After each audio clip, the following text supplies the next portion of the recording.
Bibi na ni telefone yɛrɛ b'i bolo ten ne tant que n'i ma TikTok yɛrɛ yɛlɛ n'a ye ne i b'a ye telefone ne a nafa yɛrɛ man bon i bolo ten. TikTok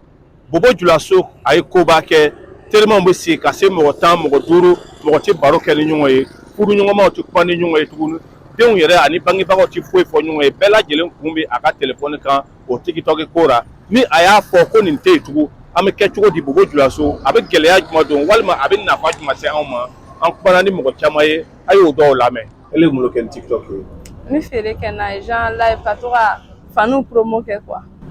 c'est ça.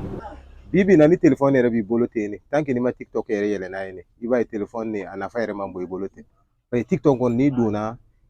conseil caman bɛ sɔrɔ a kɔnɔ idée caman bɛ sɔrɔ a kɔnɔ donc i nisɔn ka di i b'a filɛ n'i y'a filɛ ten i bɛ content hali sigi ni susu b'i yɛrɛ n'i donna TikTok kɔnɔ ten dɔrɔn i b'a ye dɔɔnin bɔ a la quoi. N'o y'a tigɛ a ma ɲi parce que telefone yɛrɛ b'an bolo an ka base TikTok de bi na